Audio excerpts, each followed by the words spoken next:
আসসালামু আলাইকুম বন্ধুরা, সবাই কেমন আছেন? আশার উপর থেকে ভালো আছেন। তো আপনার ভিডিওর টাইটেল ও থাম্বনেল দেখে বুঝে গেছেন ভিডিওটা কোন বিষয় হতে চলছে।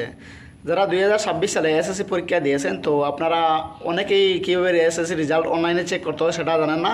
তো আজকে আমি আপনাদের শিখিয়ে দেবো এই ভিডিওতে যে কীভাবে অনলাইনে আপনাদের এসএসসি রেজাল্ট দেখবেন। তো আপনার এবং আপনার বন্ধু বান্ধবের যে কারো রেজাল্ট আপনি 1 মিনিটে দেখে নিতে পারবেন আপনার হাতের মোবাইল দিয়ে, রুল নম্বর এবং রেজিস্ট্রেশন নম্বর দিয়ে। তো কীভাবে সেটা দেখবেন, অনলাইন চেক করবেন, তো সেটাই দেখিয়ে দেবো আজকের এই ভিডিওতে। তো তার জন্য আমি চলে আসছি মোবাইল স্ক্রিনটি লক্ষ্য করলে আপনি সম্পূর্ণ প্রসেস বুঝতে পারবেন। তো লেটস গো।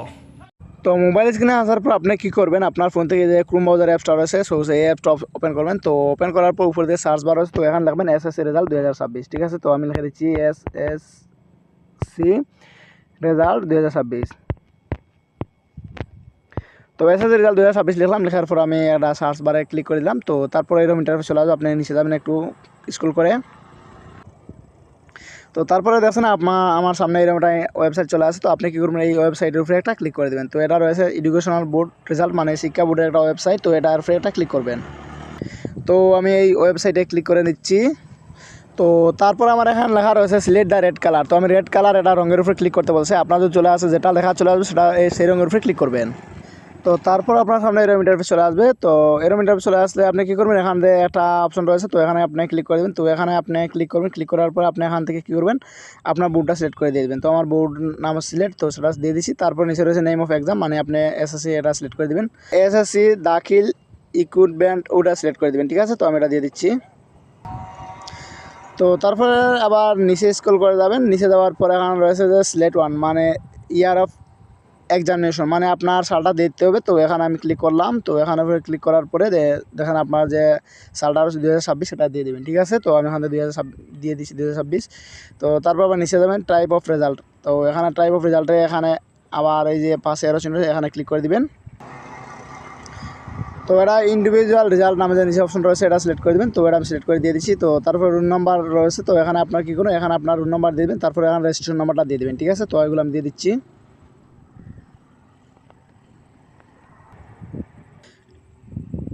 তো এখানে রোল নাম্বার রেজিস্ট্রেশন নাম্বার দেওয়া হয়ে যাওয়ার পর আপনি এখানে দেখতে পাচ্ছেন একটা 2-3টা সংখ্যা রয়েছে। তো ওই সংখ্যাগুলো আপনি কী করবেন, এখানে লিখে দেবেন। ঠিক আছে, তো এগুলো আমি আপনার জুম করে দেখিয়ে দিচ্ছি। এই দেখতে পাচ্ছেন আমার 9192 রয়েছে। তো আপনাদের ক্ষেত্রে অন্য কোনো সংখ্যা আসতে পারে, তো যেটাই আসুক আপনি এখানে দিয়ে দেবেন। ঠিক আছে, তো আমি এখানে আমার সংখ্যাগুলো লিখে দিচ্ছি 9192। তো এটা দেখার পর আপনি ভিউ রেজাল্ট আমি যে অপশন দেখতে পাচ্ছেন, আমি এই ভিউ রেজাল্ট এটার উপরে একটা ক্লিক করে দিচ্ছি। তো এখানে দেখতে পাচ্ছেন সাথে সাথে আমার রেজাল্টগুলো চলে আসে। তো দেখছেন উপরে আমার নাম এবং আমার সব ঠিকানা রয়েছে। তো এখানে দেখছেন আমার নাম দেখাচ্ছে, মানে পরীক্ষার্থীর নাম এবং তার বাবার নাম, মার নাম সবগুলো দেখাচ্ছে। তো তারপর নিচের দিয়ে দেখছেন কোন সাবজেক্টে কোন গ্রেডটা পেয়েছি আমি। তো এখানে দেখতে পাচ্ছেন, তো ওই পাশ থেকে গ্রেড দেখাচ্ছে কোন সাবজেক্টে কোন গ্রেডটা রয়েছে। ঠিক আছে, তো এইভাবে আপনি দেখে নেবেন। ঠিক আছে, তারপর নিচের দিকে যাবেন। নিচে যাওয়ার পর আপনি এখান থেকে আপনি যদি চান এগুলো ডাউনলোড করতে, তো আপনি কী করবেন, পিন নামে অপশন এটার উপরে একটা ক্লিক করে দেবেন। এটার উপরে ক্লিক করার পরে আপনি কী করবেন, আপনার এখানে এরকম অপশন চলে আসবে। তো আপনি কী করবেন, উপর দিয়ে ডাউনলোড আইকন দেখাচ্ছে ওইটার উপরে একটা ক্লিক করে দেবেন। ঠিক আছে, ওই যে উপর দিকে এখানে, তো আমি এখানে ক্লিক করলাম।